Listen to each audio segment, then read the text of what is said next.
ओम श्री गणेशाय नमः। ओम नमः शिवाय। हरे कृष्णा। प्रिय भक्तजनों, आप सभी को दिवाली की ढेर सारी शुभकामनाएं। भगवान गणेश, माँ लक्ष्मी और माँ सरस्वती का आशीर्वाद सदा आपके जीवन में बना रहे। आपका घर सुख और समृद्धि से भरा रहे। तो आज आप सुनेंगे कार्तिक मास महात्म्य में दिवाली की कथा और कार्तिक स्नान की संपूर्ण कथा। साथ ही लक्ष्मी माता की कथा और सियावर रामचंद्र की कथा को भी आप सुनेंगे। तो प्रिय भक्तों, आप कथाओं को पूरा धैर्य के साथ सुनना और कथा सुनने से पहले कमेंट बॉक्स में जय माँ लक्ष्मी जरूर लिखना, क्योंकि दिवाली के पवित्र अवसर पर माता लक्ष्मी का जयकारा लगाने से घर में सुख समृद्धि की वृद्धि होती है। सबसे पहले शुरुआत करते हैं गणेश भगवान की कथा से। तो प्रेम से बोलो, गणेश गजानन की जय हो। एक समय की बात है, गणेश जी ने पृथ्वी के मनुष्यों की परीक्षा लेने का विचार बनाया। तो वे अपना रूप बदलकर एक छोटे से बच्चे का रूप धारण करके पृथ्वी पर घूमने लगे और हाथ में एक चम्मच में दूध ले लिया और दूसरे हाथ में चावल भर लिए। गली गली घूम घूम कर आवाज लगाने लगे कि कोई भाई मेरी खीर बना दो, कोई मेरी खीर बना दो। दूध और चावल तो मेरे पास हैं, कोई है जो मुझे खीर बना दे। तो उस बालक की इस तरह की बातें सुनकर सारे लोग हंसने लगे। कहने लगे कि भला इतने से दूध से कोई खीर बनती है। पर गणेश जी इसी तरह आवाजें लगाते रहे। एक गांव के बाद दूसरे गांव में इसी तरह चक्कर लगाते, पुकारते घूम रहे थे। कोई भी खीर बनाने को तैयार नहीं हुआ। सुबह से शाम हो गई। गणेश जी वैसे आवाज लगा रहे थे तो शाम के समय एक बुढ़िया अपनी झोपड़ी के बाहर बैठी हुई थी। तो गणेश जी वहां से पुकारते हुए निकले कि कोई मेरी खीर बना दो, कोई मेरी खीर बना दो। दूध और चावल तो मेरे पास हैं। बुढ़िया बड़ी कोमल हृदय वाली थी। सोचने लगी, बच्चा है, बना देती हूँ, जितनी बनेगी उतनी ठीक है। तो वह कहने लगी, ला बेटा, मैं तेरी खीर बना देती हूँ। तो गणेश जी ने उसे चावल और चम्मच वाला दूध दे दिया। तो बुढ़िया माई उसे लेकर अंदर चली गई। गणेश जी भगवान कहने लगे, बूढ़ी अम्मा, खीर बनाने के लिए बड़ा बर्तन लेकर आना। तो बुढ़िया कहने लगी, मेरे पास तो बड़ा बर्तन नहीं है बेटा। गणेश जी कहने लगे, नहीं बूढ़ी अम्मा, अंदर जाकर देखो तो सही। बुढ़िया जैसे ही अंदर गई तो एक बड़ी सी कढ़ाई रखी हुई थी। तो बुढ़िया को पता चल गया कि ये कोई साधारण बालक नहीं है। तो बुढ़िया ने चूल्हे पर कढ़ाई को चढ़ाया और जैसी ही बूढ़ी अम्मा ने वह दूध और चावल कढ़ाई के अंदर डाले तो तूफान आ गया। कढ़ाई लबालब भर गई। जैसे जैसे खीर तैयार हो रही थी, उसके अंदर से केसर की बहुत अच्छी खुशबू आ रही थी। खीर बनते ही गणेश भगवान बूढ़ी अम्मा से कहने लगे, माँ जी, मैं स्नान करके आता हूँ। आप ऐसे करो, पूरे नगर निवासियों का न्योता दे दो ताकि वह भी खीर खाने आ जाएं। बूढ़ी माँ ने कहा, ठीक है। तो वह गांव वालों को न्योता देने चली गई। गणेश जी स्नान करने चले गए तो उसी समय बुढ़िया का बेटा और बहू खेत से आए थे। तो बहू सोचने लगी, माँ जी तो पूरे नगर को न्योता देने चली गई, तो मेरे लिए खीर नहीं बचेगी। उसने जल्दी से एक थाली ली और उसके अंदर खीर डालकर रसोई में किवाड़ के पीछे बैठ गई और कहने लगी, ले गणेशिया, भोग लगा, ले गणेशिया, भोग लगा। और खीर खा ली। उस थाली को चक्की के नीचे छुपा दिया। बुढ़िया न्योता देकर आई तो गांव वाले सोचने लगे, कल तो बुढ़िया के पास कुछ नहीं था, आज इतना धन कैसे हो गया, ये हमें खीर खिलाएगी। तो सारे मिलकर बुढ़िया के घर पहुंचे कि चलो देखते हैं आज बुढ़िया माई हमें क्या खिलाने वाली है। तो जैसे उसकी झोपड़ी के पास गए, खीर की बहुत अच्छी खुशबू आ रही थी। इतने में गणेश जी वहां आ गए। तो बुढ़िया माई कहने लगी, गणेश भगवान, भोग लगा लो, गांव वाले आ गए हैं, उन्हें खीर भी तो परोसनी है। गणेश जी कहने लगे, बूढ़ी माई, मैंने तो भोग लगा लिया। बुढ़िया कहने लगी, आपने भोग कब लगाया, अभी तो आप बाहर से आए हो। तो कहने लगी, माई, मुझे तो तुम्हारी बहू ने भोग लगा दिया। अगर विश्वास नहीं तो चक्की के नीचे जाकर देख लो, थाली पड़ी है, उसके अंदर दो चावल चिपके हैं। बुढ़िया माई ने चक्की के नीचे जाकर देखा, सच में थाली थी, उसमें दो चावल चिपके हुए थे। वह समझ गई कि गणेश जी भगवान सच कह रहे हैं। तो बुढ़िया ने सारे गांव वालों को खीर परोसी। सारे गांव वाले खूब तारीफ करके खीर खा रहे थे, फिर भी खीर खत्म नहीं हो रही थी। बुढ़िया गणेश भगवान से कहने लगी, गणेश जी, अब मैं क्या करूं इस खीर का? यह कढ़ाई तो वैसी की वैसी ही है। उसने कहा, बुढ़िया माई, सुबह न्योता और दे देना, एक बार और सारे नगर निवासियों को खीर खिला देना। बुढ़िया माई ने सुबह फिर उन्हें बुलाया और फिर खीर खत्म होने का नाम नहीं ले रही थी। तो इस खीर का समाचार राजा के कानों में पड़ा। राजा ने अपने सैनिकों को भेजकर कहा कि जाओ उस बुढ़िया के पास और उस खीर की कढ़ाई को यहाँ लेकर आओ। तो राजा का आदमी आज्ञा पाते ही बुढ़िया के घर चला गया और वहां जाकर कहने लगा कि बूढ़ी अम्मा, इस कढ़ाई का आपके घर में क्या काम है? यह कढ़ाई तो राजमहल में शोभा देती है। तो यह कहकर वह कढ़ाई वहां से उठाकर राजमहल में ले आया। इसी महल में लाकर उस कढ़ाई को रखा तो कढ़ाई के अंदर कीड़े मकोड़े बिलबिलाने लगे, सांप बिच्छू जहरीले जानवर घूमने लगे, बुरी तरह से बदबू आने लगी। तो यह देखकर राजा को बहुत हैरानी हुई। उन्होंने बुढ़िया को बुलाया और कहा कि बूढ़ी माई, ये सब क्या है? यह ले जा तेरी कढ़ाई, पता नहीं क्या जादू टोना करती है। तुम्हारे घर में तो खुशबू आ रही थी और यहाँ लाते ही बदबू हो गई, कीड़े मकोड़े हो गए। बुढ़िया कहने लगी, महाराज, आप देते तो पहले देते, यह तो मुझे गणेश भगवान ने दिया है। यह कहकर वह कढ़ाई को वहां से अपनी झोपड़ी में ले आई और गणेश भगवान को याद करके कहने लगी कि गणेश जी भगवान, अब इस कढ़ाई का मैं क्या करूं? तो गणेश जी वहां पर प्रकट हुए और कहने लगे कि माई, इस कढ़ाई को तुम घर के कोने में गाड़ दो, सुबह उठकर देख लेना। ऐसा कहकर अंतर ध्यान हो गए। बूढ़ी माई ने जैसा गणेश जी ने कहा वैसा किया। जब सुबह बूढ़ी माई की आंख खुली तो झोपड़ी की जगह सुंदर महल बन गया। जिस जगह पे कढ़ाई दबाई थी उस जगह को खुद को देखा तो सोनों की मोहरों से भरे हुए दो घड़े निकले। यह देखकर बुढ़िया और उसकी बहू बहुत खुश हुई। दोनों गणेश भगवान का जयकारा लगाने लगी। उस दिन से बुढ़िया और उसकी बहू दोनों प्रतिदिन गणेश भगवान की पूजा करने लगी। गणेश जी भगवान, जैसे अपने बुढ़िया को दिया वैसे सबको देना, कहानी कहने सुनने वाले, हुंकारा भरने वाले को देना। तो प्रेम से बोलो, गजानन की जय। तो अब सुनते हैं श्री हरि विष्णु और माता लक्ष्मी की कहानी। इस कहानी को कार्तिक मास के पूरे महीने सुनना चाहिए। अगर नहीं तो दीपावली के 5 दिन माता लक्ष्मी की कृपा प्राप्त करने के लिए इस कथा को जरूर सुनना चाहिए, जिससे जीवन में सुख शांति और समृद्धि बनी रहती है।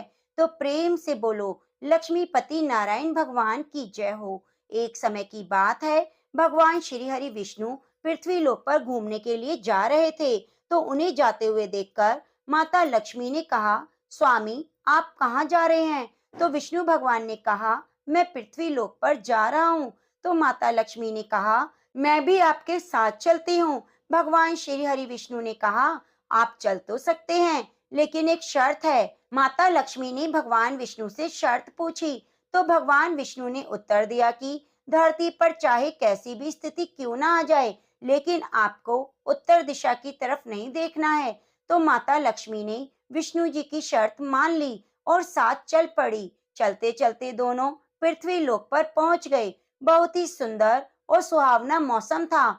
सुबह होने वाली थी। माता लक्ष्मी और भगवान विष्णु धरती पर घूम रहे थे।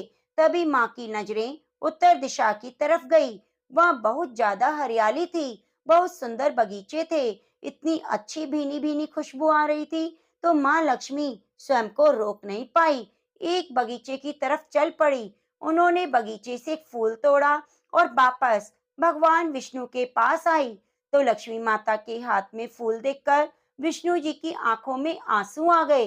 तो अपने पति की आंखों में आंसू देखकर लक्ष्मी जी को विष्णु जी का दिया हुआ वचन याद आ गया। वह तो टूट चुका था। तो लक्ष्मी माता विष्णु जी से माफी मांगने लगी। तो भगवान ने कहा, आपने बगीचे के मालिक से बिना पूछे फूल तोड़ा है। बिना पूछे कोई भी चीज लेना अपराध है, तो आपको इसकी गलती की सजा भुगतनी पड़ेगी। तो माँ लक्ष्मी ने भगवान विष्णु से अपने किए की माफी मांगी, लेकिन भगवान विष्णु ने कहा कि आपको माफी सिर्फ बगीचे का माली ही दे सकता है। तब भगवान विष्णु ने कहा, आप ऐसा करो, माली के घर दासी बनकर रहो, 12 वर्षों तक आपको दासी बनकर रहना है, फिर मैं आकर तुम्हें ले जाऊंगा। यह सुनकर लक्ष्मी माता को दुख तो हुआ, लेकिन अपराध किया था तो सजा तो भुगतनी थी। उन्होंने तुरंत ही एक गरीब स्त्री का वेश धारण किया और माली के घर चली गई। वहां जाकर कहा, भैया मुझे काम पर रख लो, मैं बहुत गरीब हूँ, मुझे बदले में कुछ नहीं चाहिए, मैं आपके घर का सारा काम करूंगी, इसके बदले में मुझे 2 वक्त का भोजन और रहने के लिए थोड़ी सी जगह दे देना। तो माली ने माँ लक्ष्मी को गरीब स्त्री समझकर रख लिया। सोचने लगा कि 5 बेटियां हैं, ये सोच लूंगा कि छठी बेटी भी है। तो दूसरे दिन वह माली और उसकी पत्नी के साथ बगीचे पे जाकर काम करने लगी।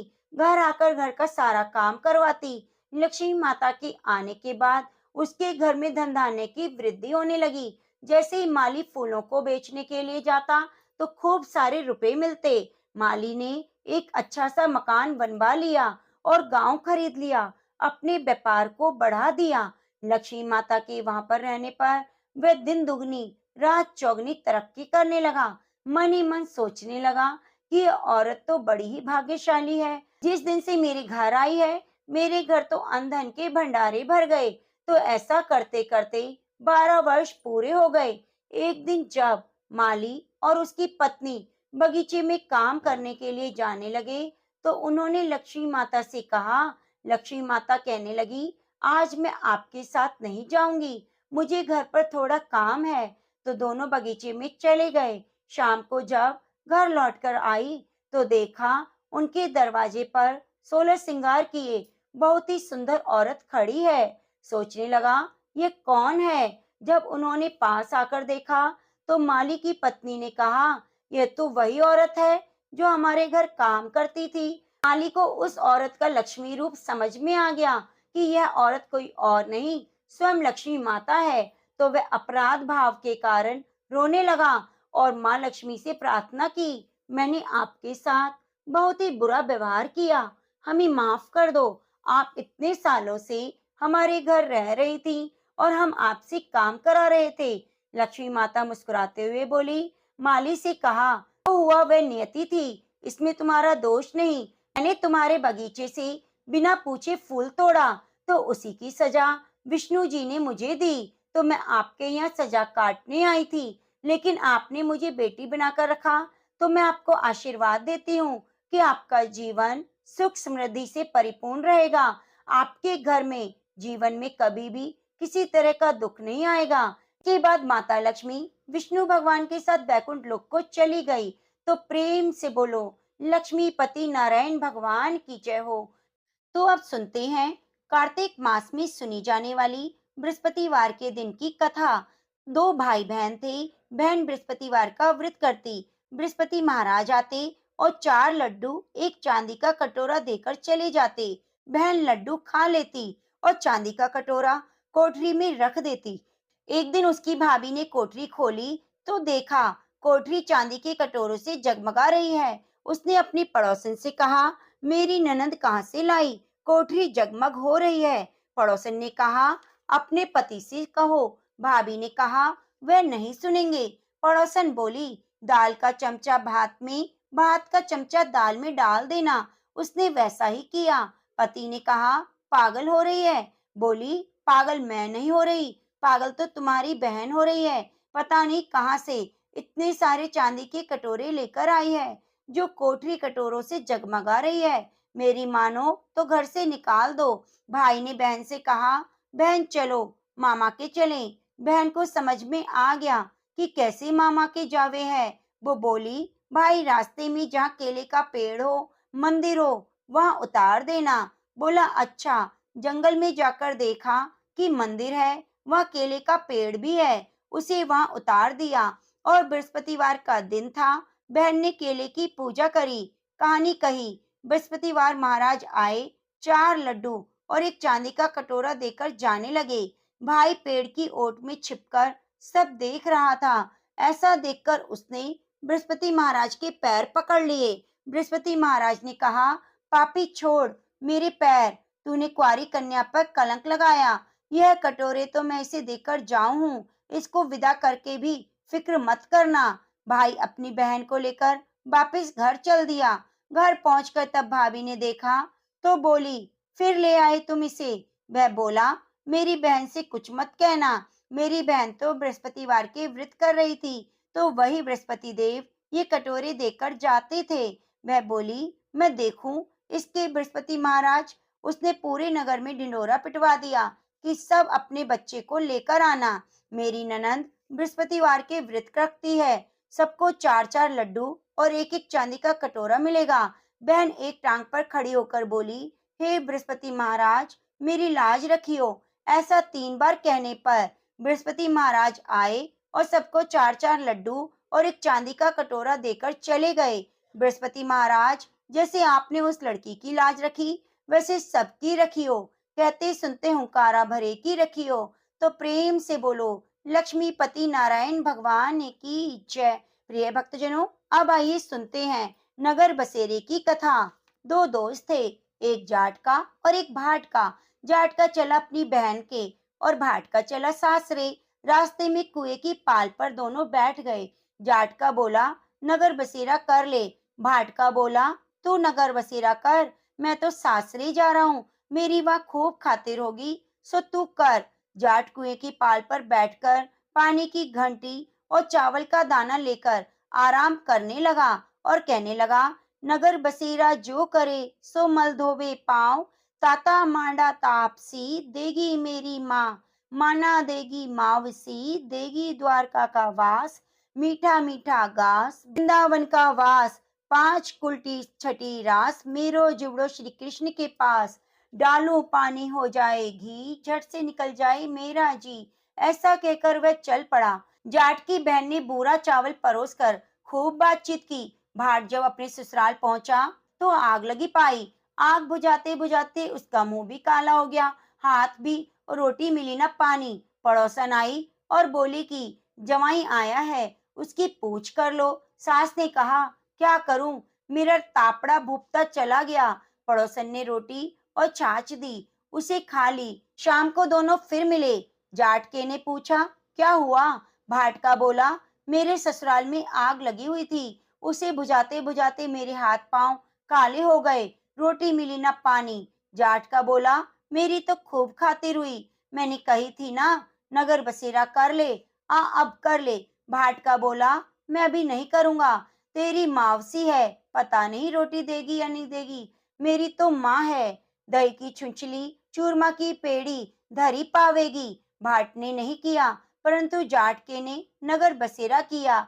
नगर बसेरा जो करे सो मल धोवे पाँव। टाटा माड़ा तापसी देगी मेरी माँ। माँ देना महावसी देगा द्वारका का वासी। मीठा मीठा घास वृंदावन का वास। 5 कुलटी छठी रास मेरो जिब्र श्री कृष्ण के पास।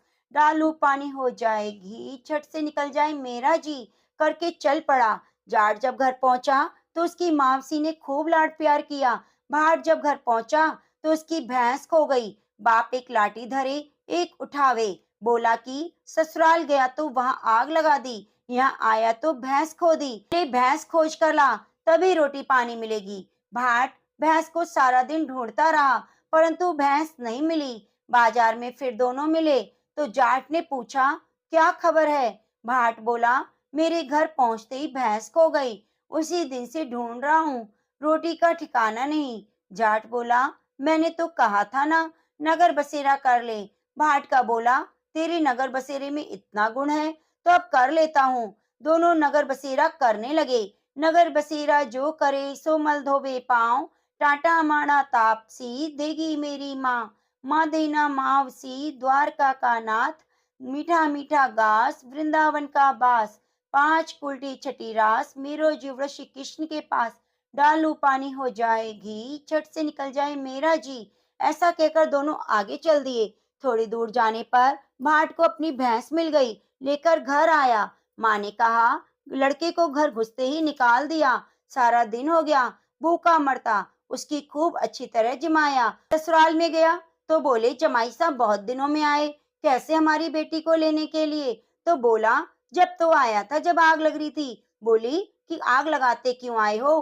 बेटी लेने आए हो, बेटी ले जाओ, खूब ले दे के विदा की। तो सारी नगरी में ढिंडोरा पिटवा दिया कि सब कोई कार्तिक मास में पीहर सासरे आते जाते नगर बसेरा जरूर करे। प्रेम से बोलिए तुलसी शालिग्राम भगवान की जय हो, कार्तिक मास की जय हो। प्रिय भक्तों, अब आइए सुनते हैं राम लक्ष्मण की बड़ी ही पवित्र कथा। एक नगर में एक जाट और जाटनी रहा करते थे। वे बहुत ही गरीब थे। एक बार जाटनी जाट से कहने लगी कि मैं तुम्हें 4 रोटी बनाकर देती हूँ, तुम नदी किनारे जाना, वहां पर राम लक्ष्मण आते हैं। कहते हैं कि राम लक्ष्मण सबको धनवान बना देते हैं। तुम वहां जाकर मैं जैसा तुमसे कहती हूँ वैसा ही कहना।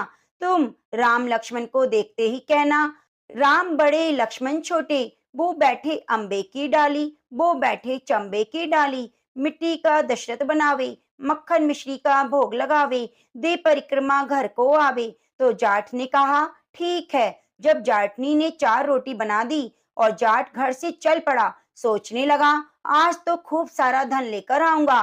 पूरे रास्ते उन्हीं पंक्तियों को रटता हुआ जा रहा था तो उसकी पत्नी ने उसे बताई थी। जैसे ही नदी किनारे पहुंचा, राम लक्ष्मण को देखकर भूल गया कि क्या बोलना है। वहां जाकर कहने लगा, लक्ष्मण बड़े राम छोटे, वह बैठे अम्बे की डाली, वो बैठे चंबे की डाली, मिट्टी का दशरथ बनावे, मक्खन मिश्री का भोग लगावे, दे परिक्रमा घर को आवे।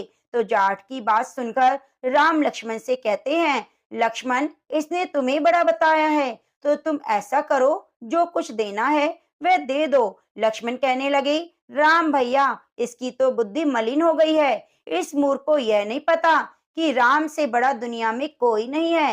तो राम कहने लगे, चाहे कुछ हो, इसने तुम्हें बड़ा बताया है, इसलिए तुम्हें कुछ ना कुछ तो देना पड़ेगा।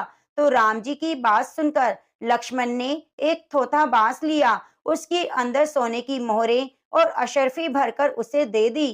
तो यह देखकर बहुत ही खुश हुआ और मन ही मन सोचने लगा कि जाटनी सच कह रही थी, इन्होंने तो मुझे सच में माला माल कर दिया।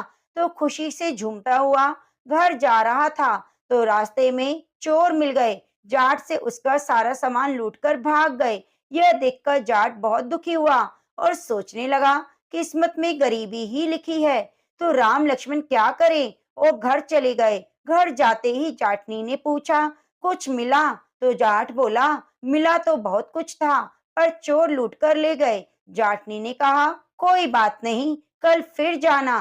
तो अगले दिन जाटनी ने फिर 4 रोटी बनाकर दे दी और कहा कि लो जाओ और फिर से उसी तरह से बोलना। तो जाट ने कहा, तो मुझे एक बार और बताओ, मैं भूल चुका हूँ। तो जाटनी कहने लगी, राम बड़े लक्ष्मण छोटे, वो बैठी अम्बे की डाली, वो बैठे चंबे की डाली, मिट्टी का दशरथ बनावे, मक्खन मिश्री का भोग लगावे, दे परिक्रमा घर को आवे। तो जाट पूरे रास्ते पंक्तियां याद करता हुआ जा रहा था। जैसे ही राम लक्ष्मण के सामने पहुंचा तो फिर से भूल गया और कहने लगा, लक्ष्मण बड़े राम छोटे, वे बैठे अम्बे की डाली, वे बैठे चंबे की डाली, मिट्टी का दशरथ बनावे, मक्खन मिश्री का भोग लगावे, दे परिक्रमा घर को आवे। तो राम जी कहने लगे, लक्ष्मण, यह व्यक्ति आज भी तुम्हें बड़ा बता रहा है, तुम इसे कुछ दे दो। तो लक्ष्मण कहने लगे, इसकी तो बुद्धि मलिन हो गई है भैया, ये मूर्खमती वाला व्यक्ति है। आज तक इसे यह नहीं पता कि राम से बड़ा कोई हुआ है क्या। तो राम फिर कहने लगे, लक्ष्मण, इसने तुम्हें बड़ा बताया है, इसलिए तुम इसे कुछ दे दो। तो लक्ष्मण ने इस बार जाट को एक सोने की ईंट दे दी। तो जाट लेकर बहुत खुश हुआ और सोचने लगा, ठीक किया जो मैं आज और आ गया, अब तो सच में धनी बन गया हूँ। इस तरह सोचता हुआ जा रहा था तो रास्ते में फिर उसी जगह चोर मिले और ईंट छीन ली, चले गए। तो जाट बहुत दुखी हुआ और घर पर आने पर जाटनी ने पूछा, आज क्या मिला? जाट बोला, मिला तो बहुत कुछ था, लेकिन रास्ते में चोरों ने लूट लिया। तो जाटनी कहने लगी, तुम मुझे बताओ, तुमने क्या कहा था? तो जाट कहने लगा, मैंने तो कहा था, लक्ष्मण बड़े राम छोटे, वह बैठे अम्बे की डाली, वह बैठे चंबे की डाली, मिट्टी का दशरथ बनावे, माखन मिश्री का भोग लगावे, दे परिक्रमा घर को आए। यह सुनकर जाटनी कहने लगी, तुम तो सच में भोले हो, कहीं राम से भी बड़ा कोई हुआ है क्या? कल फिर जाना और अब की बार ठीक ठीक बोलना। ऐसा कहकर जाटनी ने जाट को अच्छे से समझा दिया। सुबह हुई, जाट नहा धोकर 4 रोटियां लेकर फिर उसी जगह गया और राम लक्ष्मण को देखते ही कहने लगा, राम बड़े लक्ष्मण छोटे, वह बैठे अम्बे की डाली, वो बैठे चंबे की डाली, मिट्टी का दशरथ बनावे, माखन मिश्री का भोग लगावे, दे परिक्रमा घर को आवे। तो लक्ष्मण कहने लगे कि हे राम, आज तो इसको अकल आ गई, इसकी बुद्धि ठीक हो गई, इसलिए आज आप इसे कुछ दे दो। तो राम मुस्कुराते हुए बोले, भैया मेरे पास क्या है देने के लिए, ये जोहड़ की मिट्टी है, ले जाओ। यह कहकर अपने हाथ से थोड़ी सी मिट्टी की डली जाट को दे दी। जाट बड़बड़ करके जाने लगा कि क्या किया मैंने, जाटनी के कहने में आ गया और उल्टा बोल दिया। इससे अच्छा तो रोजाना था, कम से कम सोना चांदी मिलता तो था, आज तो मिट्टी की डली मिली है। पर वह मिट्टी लेकर चल दिया कि जाटनी को दूंगा कि यह लो, तुम्हारे अनुसार बोलने से मुझे यह मिला है। तो फिर रास्ते में उसे चोर मिले, उन्होंने देखा कि उसके पास तो आज कुछ नहीं है, एक गमछे के पल्ले में मिट्टी बंधी है। तो यह देखकर हंसने लगे और चले गए। जाट घर पहुंचा, जाटनी ने पूछा, कुछ मिला क्या? तो जाट बोला, हाँ, तेरी उल्टी सीख के कारण आज मिट्टी लेकर आया हूँ। तो जाटनी बोली, कोई बात नहीं, कुछ तो लेकर आए, बाकी 2 दिन तो खाली हाथ आए थे।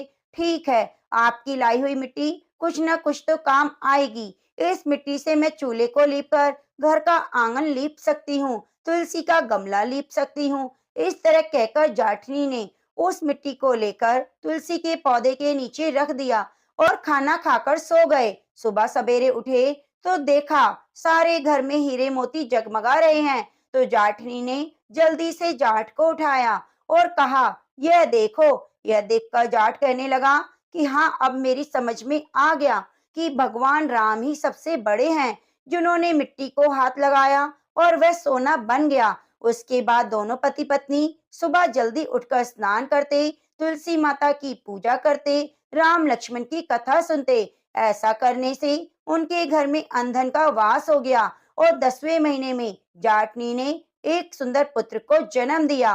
हे राम जी, कार्तिक मास में कथा सुनने से जैसा फल आपने जाट जाटनी को दिया, वैसे सबको देना। जो आपकी कथा को श्रद्धा भाव से सुने, सुनाए, हुंकारा भरे, उसकी सभी मनोकामनाओं को पूरी करना। तो प्रेम से बोलो, सियावरी रामचंद्र भगवान की जय। प्रिय भक्तों, अब सुनते हैं कार्तिक मास महात्म्य में दीप मालिका की कथा। दिवाली की रात्रि को घर सजाने, दीप मालिका जलाने और महालक्ष्मी का पूजन करने के बारे में विस्तार पूर्वक बतलाते हुए नारद जी ने कहा, हे राजा प्रतु, कार्तिक कृष्ण अमावस्या को दीप मालिका करने से दरिद्रता का विनाश होकर संपन्नता आती है। इस संबंध में मैं कथा सुनाता हूँ। थुरसेन देश में सत्य शर्मा नाम का एक अत्यंत दरिद्र ब्राह्मण था। उसके मन में एकमात्र यही कामना थी कि यदि मेरे पास धन हो तो मैं उसे यज्ञ, दान, पूजा पाठ में व्यय करूं। अपनी दरिद्रता के निवारण का उपाय पूछने पर एक विद्वान ने उन्हें बताया कि तुम शिव जी की आराधना करो। ब्राह्मण सत्य शर्मा ने सच्चे हृदय से भगवान शिव की उपासना प्रारंभ की। 1 वर्ष बीतने पर शिवजी ब्राह्मण का रूप धारण करके उसके पास आए और बोले, हे विप्र, धन प्राप्ति के लिए तुम राजा के पास जाकर उससे वरदान मांगो कि कार्तिक अमावस्या को तुम्हारे सिवा कोई अपने घर में दीपक न जलावे। ब्राह्मण ने ऐसा ही किया। राजा ने उसकी बात स्वीकार करके कार्तिक कृष्ण चतुर्दशी को सारे शहर में ढिंडोरा पिटवा दिया कि अमावस्या को कोई भी अपने घर में दीपक न जलावे। राजा की आज्ञा मानकर अमावस्या की रात्रि को किसी ने भी दीपक नहीं जलाया। जब रात को लक्ष्मी जी ने नगर में आई तो देखा सभी जगह अंधेरा है, मगर एक ब्राह्मण का घर खूब सजा हुआ है, दीपमाला से जगमगा रहा है। लक्ष्मी जी प्रसन्न होकर उस घर में प्रवेश करने लगी। लक्ष्मी जी को अपने घर में प्रवेश करते देखकर सत्य शर्मा मार्ग रोककर खड़ा हो गया और कहने लगा, हे भद्रे, तुम्हारे पति अति कठोर हैं और तुम चंचल हो, हमारे घर में प्रवेश मत करो। तब लक्ष्मी जी ने उत्तर दिया, भगवान के शयन के समय में मैं आई हूँ, इसलिए तुम्हारे घर में मैं निवास करूंगी। यह सुनकर ब्राह्मण ने कहा, यदि आप इस बात की शपथ लो कि मेरी 3 पीढ़ियों तक इस घर में स्थायी निवास करोगी, तब इस घर में प्रवेश कर सकती हो। लक्ष्मी जी ने कहा, यदि तुम विधि पूर्वक मेरा पूजन करते रहोगे तो मैं निश्चय ही तुम्हारे घर में वास करूंगी। यह सुनकर ब्राह्मण ने पूछा कि मैं किस विधि से आपका पूजन करूं? आप मुझे पूरा विधि विधान बताइए। लक्ष्मी जी ने कहा, हे ब्राह्मण, प्रति वर्ष कार्तिक मास की अमावस्या को प्रातःकाल स्नान आदि से निवृत्त होकर देवताओं और पितरों का पूजन करें। दिन के तीसरे पहर में श्राद्ध करके ब्राह्मणों को सुंदर पकवानों का भोजन कराएं। प्रदोष समय दीपमाला करो।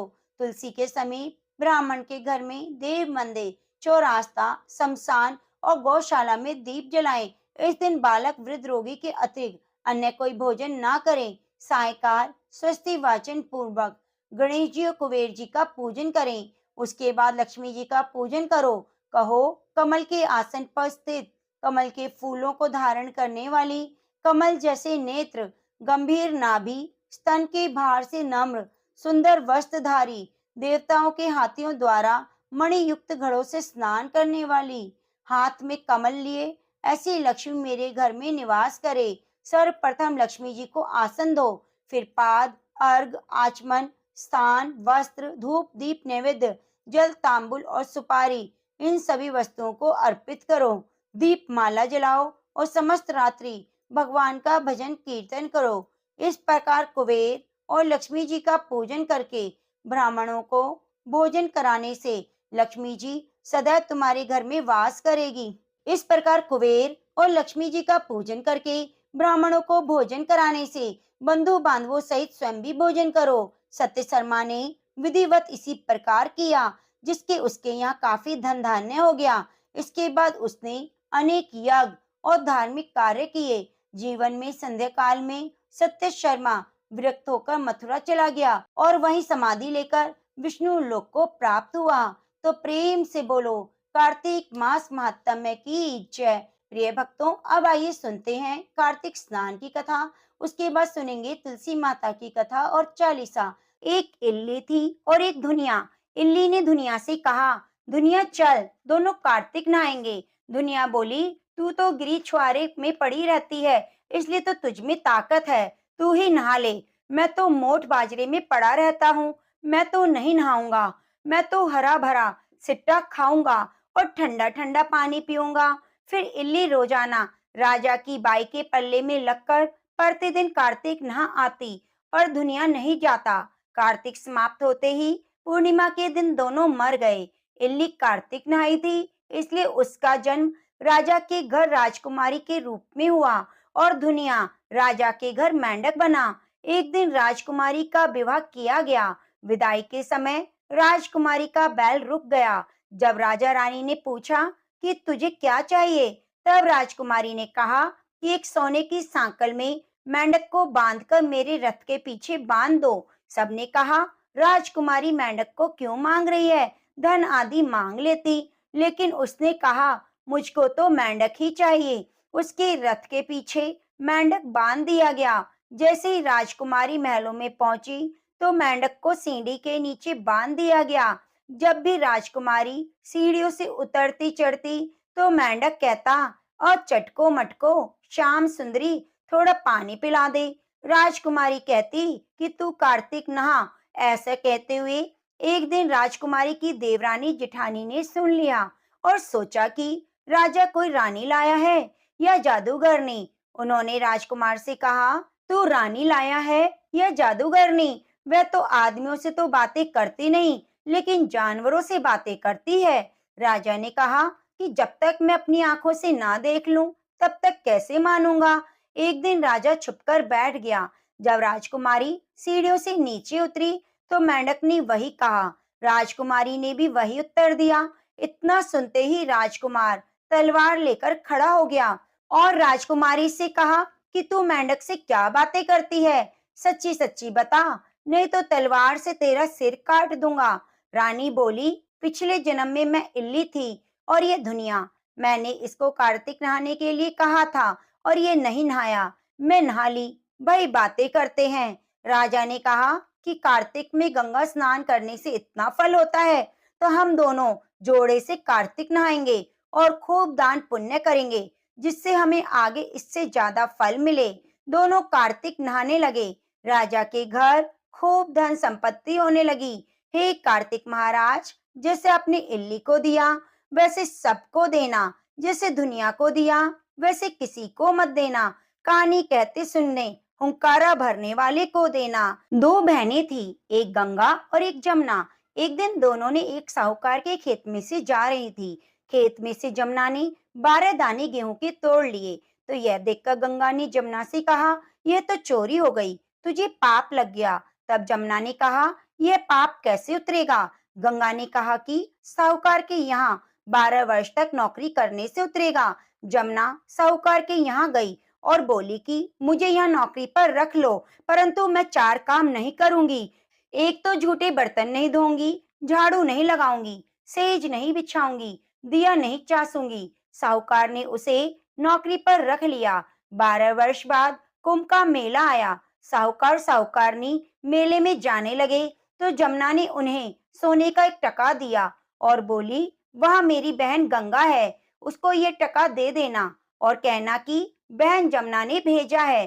तो वह हाथ पसार कर गोरी गोरी वहियों में हरी हरी चूड़ियां पहन लेगी। वह लोग वहां जाकर सोने का टका गंगा को देने लगे।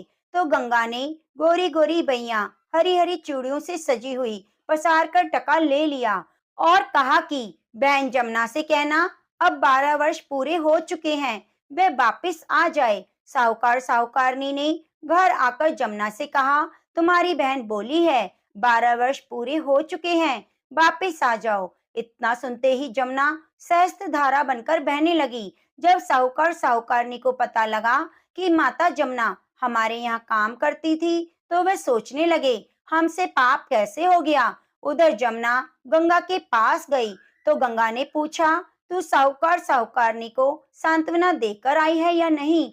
जमुना बोली, मैं तो बिना कुछ कहे आ गई। गंगा ने कहा, उन्हें धीरज बंधाकर आ, नहीं तो संतोष कैसे मिलेगा। जमुना जी उनके सपने में आई और बोली, तुम उदास क्यों हो? वे बोले, हमने आपसे सभी उल्टे सीधे काम कराए, हमें पाप लगेगा। जमुना ने कहा, नहीं, कोई पाप नहीं लगेगा। मैंने तुम्हारे खेत से 12 गेहूं के दाने तोड़ लिए थे, जिससे मुझे पाप लग गया। मैं पाप उतारने आई थी। तुम उठो, तुम्हें कोई दोष नहीं लगेगा। तुम्हें खूब धन संपत्ति की प्राप्ति होगी, मोक्ष प्राप्त होगा। हे जमुना माता, जिस प्रकार आपने साहूकार साहूकारनी को मुक्ति प्रदान की, वैसे हमें भी प्रदान करना, पूरे परिवार को प्रदान करना। तो प्रेम से बोलो, गंगा जमुना मैया की जय। सुनते हैं तुलसी माता की कथा।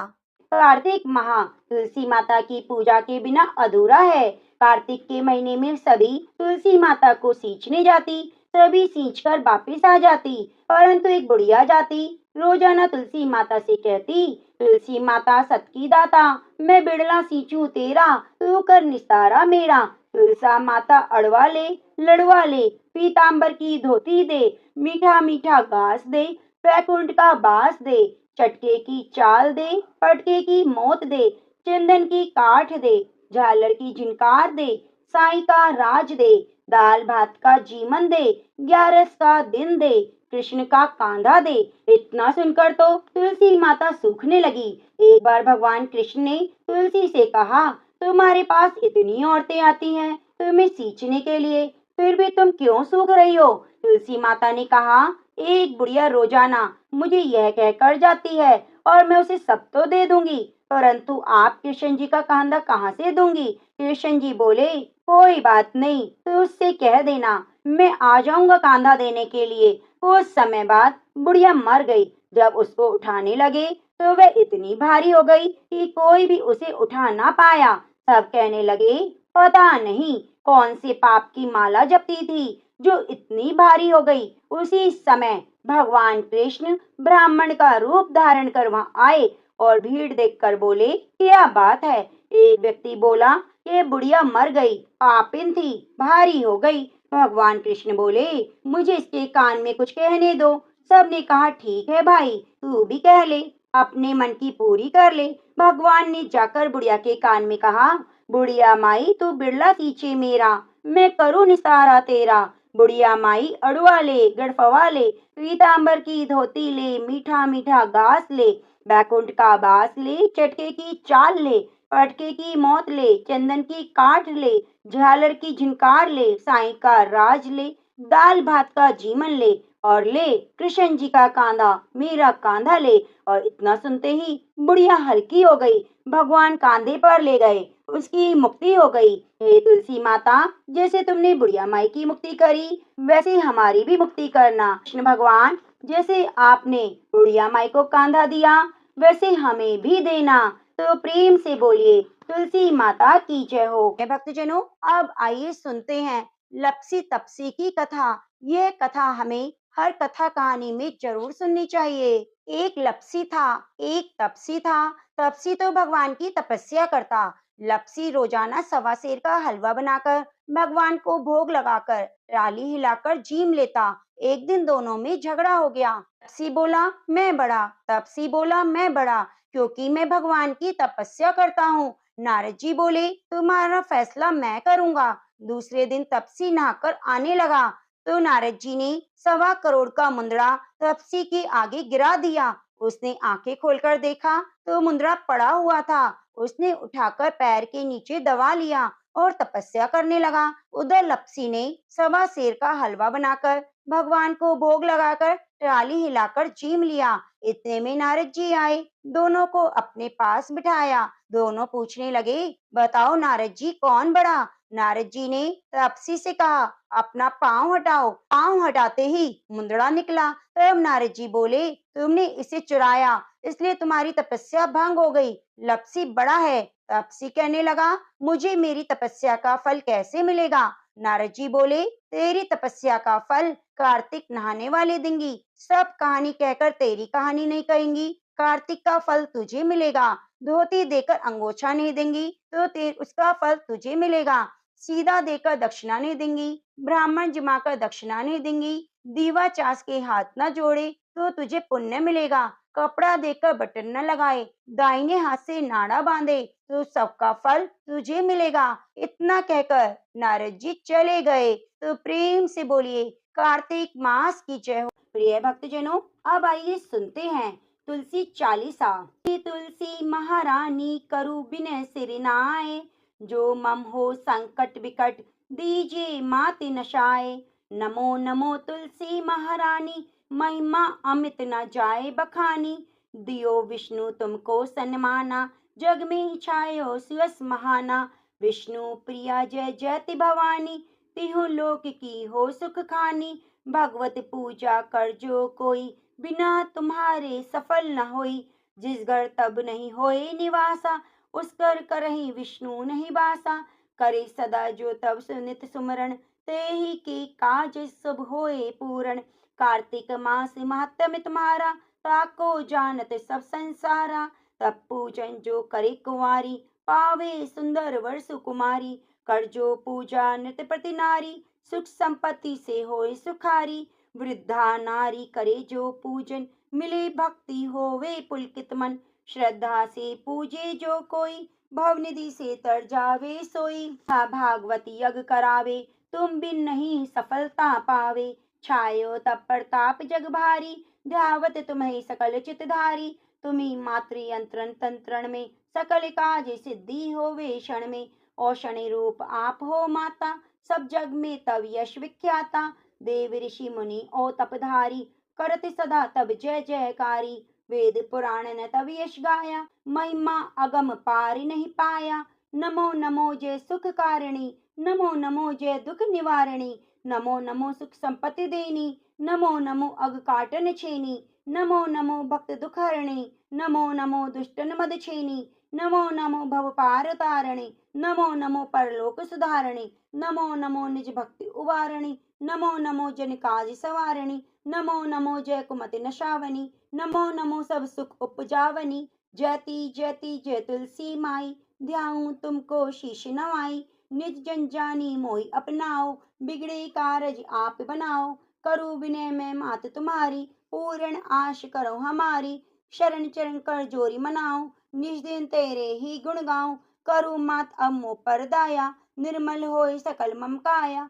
मांगो माती है वर दीजे, सकल मनोरथ पूर्ण कीजे। जानू नहीं कछु नेम अचारा, क्षमो मात अपराध हमारा। 12 मास करे जो पूजा, तसम जग में और न दूजा। प्रथमे गंगा जल मंगवावे, फिर सुंदर स्नान करावे। चंदन अक्षत पुष्प चढ़ावे, धूप दीप नैवेद्य लगावे। करे आचमन गंगा जल से, ध्यान करे निर्मल हृदय से। पाठ करे चालीसा की, स्तुति करे मात तुलसा की। यह विधि पूजा करे हमेशा, ताकि तन नहीं रहे कलेशा।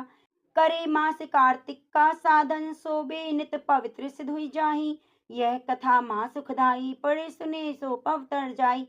यह श्री तुलसी चालीसा, पाठ करे जो कोय। गोविंद सो फल पावहि, जो मन इच्छा होय। प्रेम से बोलिए तुलसी माता की जय हो, शालिग्राम भगवान की जय हो। प्रिय भक्तजनों, कथा को अंत तक सुनने के लिए आपका बहुत बहुत धन्यवाद। आप हमारे चैनल को सब्सक्राइब जरूर कीजिए, क्योंकि नित्य प्रति कार्तिक मास की कथाएं, व्रत त्योहार की कथाएं और साथ में भगवत गीता का भी हम रसपान कराने जा रहे हैं। तो आप हमारे चैनल को सब्सक्राइब करके चैनल पर कथाओं को सुनना न भूलें। धन्यवाद।